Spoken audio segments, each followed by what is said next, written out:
Hello and welcome to Analyzing Finance with Nick. And this Debunking the Doomer, I'm going to tackle my first manosphere topic, and that is marriage is always a bad game for men. And that men on the net economically lose from marriage. You hear this all the time. Really, is just that it's always a bad idea to get married for men, and that men end up always financially worse off.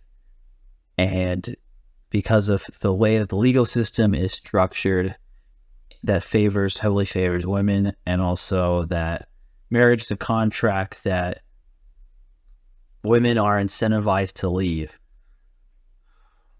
Well, let's just take those assumptions partial face value, but even though those are not entirely true, because if you have couples with more equal incomes, or with the woman having more assets going in to the marriage, that calculation doesn't really fly as well.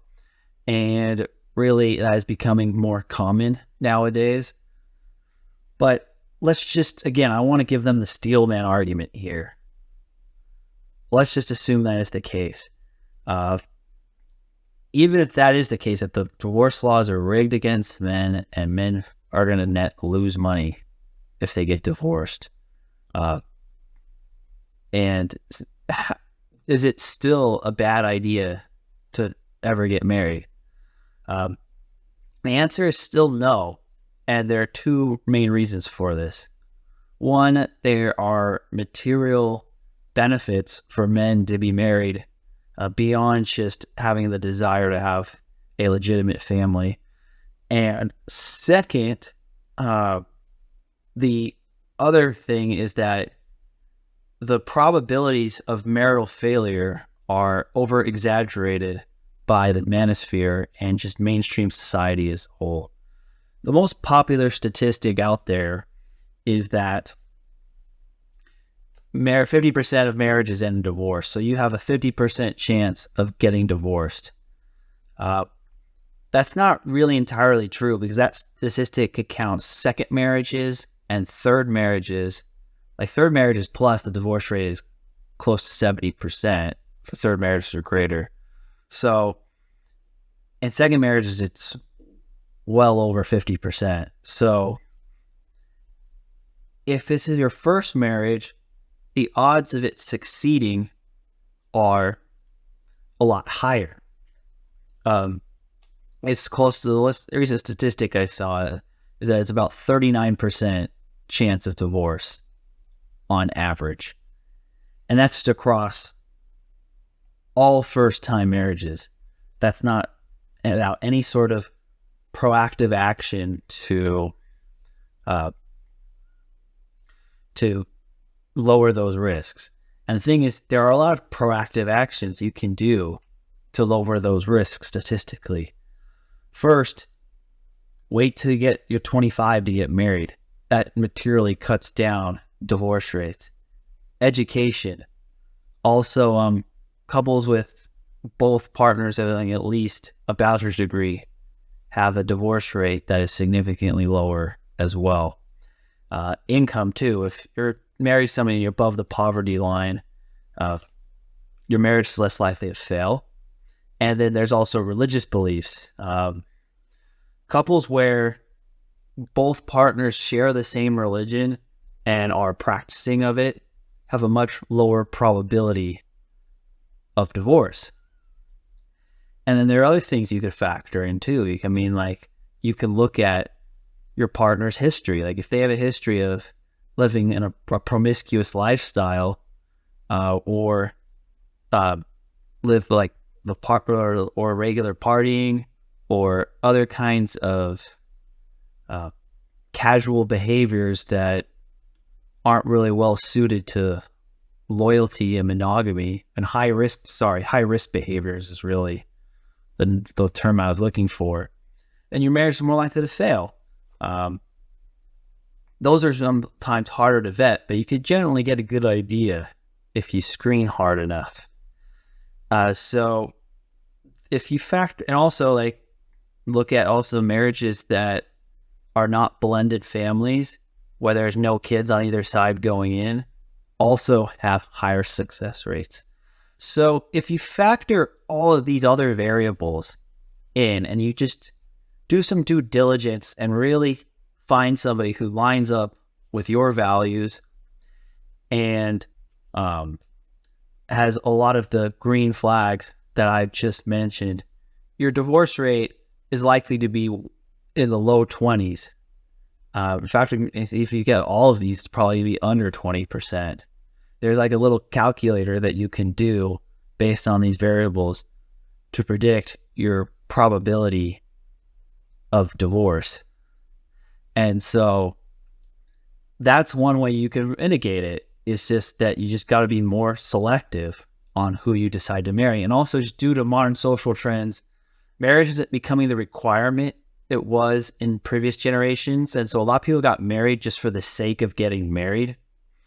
And now a lot of people who would have gotten married and divorced in the past never get married at all because they fundamentally never believed in monogamy or marriage. So I think that's why I think divorce rates will continue to go down, because a lot of people view marriage as just something that is a higher income thing because they want to spend more on an expensive wedding. But actually, that is the one thing that does have a negative correlation, is the more you spend on your wedding, the higher probability of divorce, actually, statistically.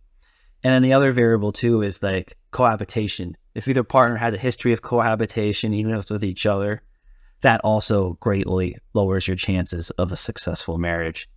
And if you are a more secular person, maybe marriage will be a little bit tougher for success, and the manosphere may have a point, because a lot of people who are these influencers in this space are secular leaning, or they hold a religion culturally but don't really practice it.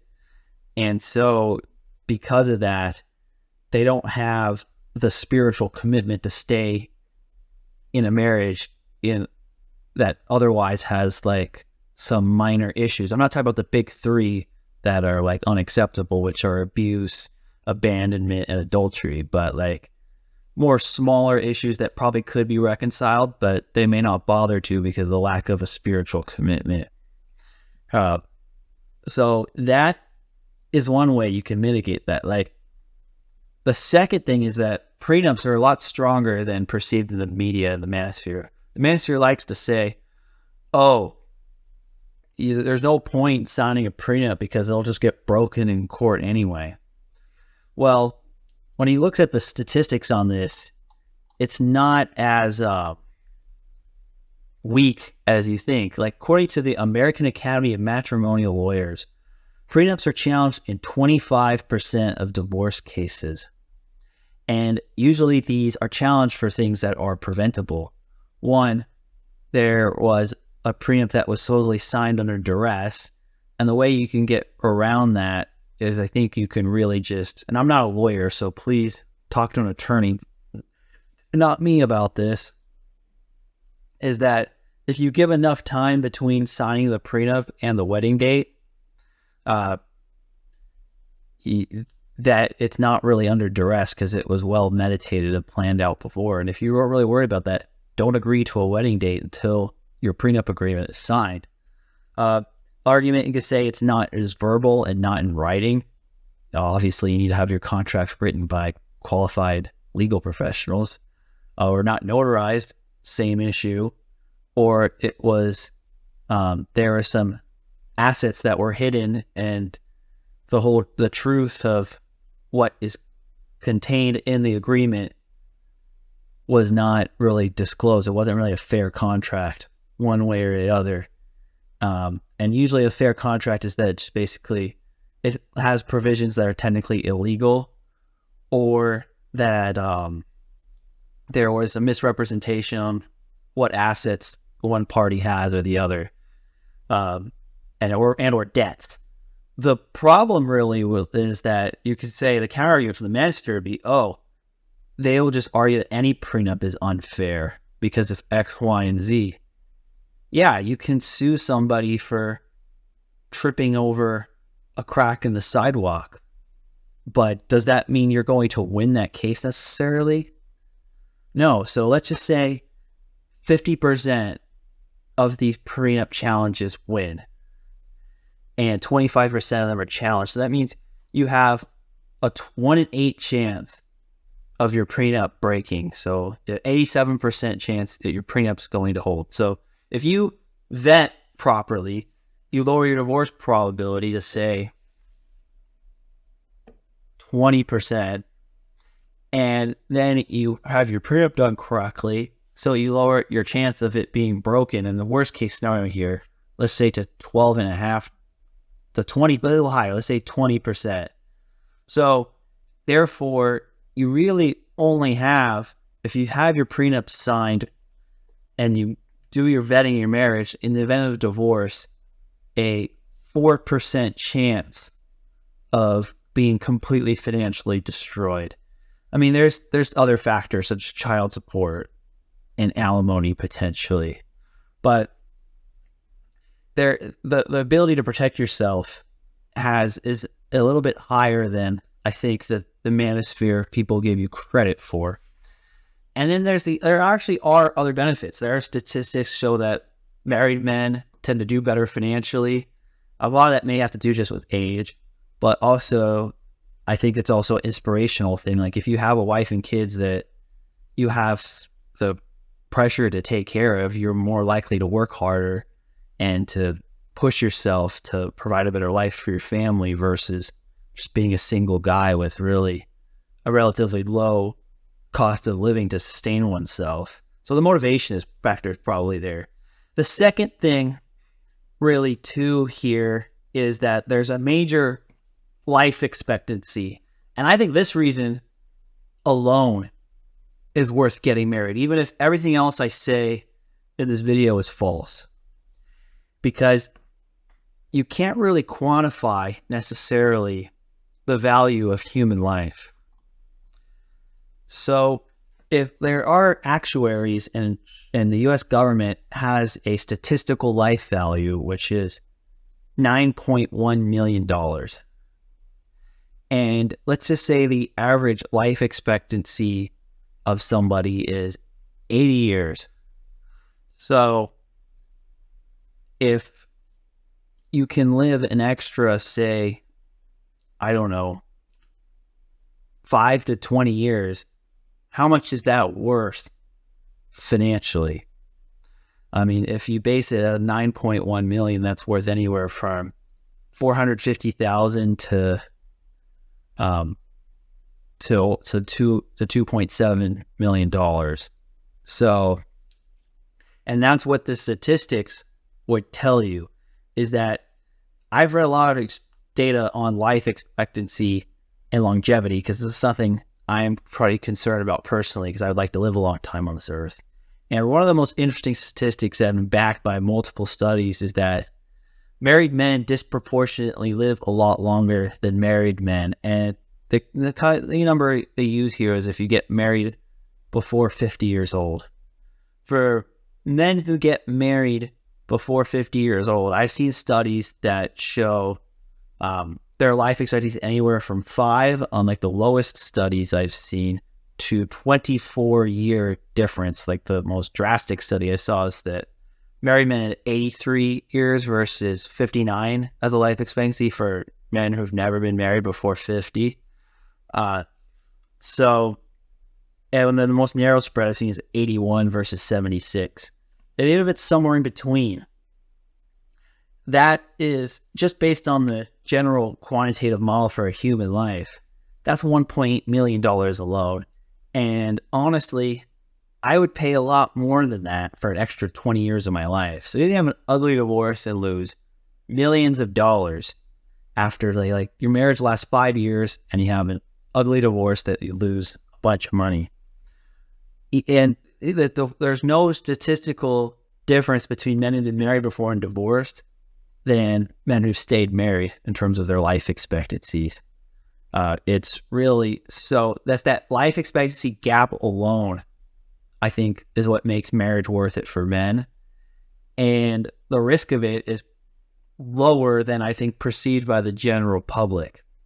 The one challenge, though, which is harder today, and I may have to address this in a future Debunking the Doomer, but the data is not looking so hot on it based on my research so far, is that it's harder to find somebody who is not a high-risk marriage partner. And so that's the thing. There's the rub right there. Like, look, there's a lot of benefits to marriage, and you can have a higher probability of a happy marriage if you find somebody who fits what you're looking for. But due to just the internet diffusing and like making value gaps much wider because there's just such a much more heterogeneous society, I think a lot of it has to do with just social trends broadly, but I think the internet making it so that people can like kind of hive mind into their own value circle, even if nobody in their actual geographic area buys into it. And so that's the challenge. So yeah, I think if you do find the right person, and right person, I mean just somebody who doesn't have a lot of the red flags and aligned values, then your marriage is more likely to succeed, and there's a lot of benefits for it. But the odds of finding them, I think, are a little tougher. So overall, I think the Doomers are wrong on this one.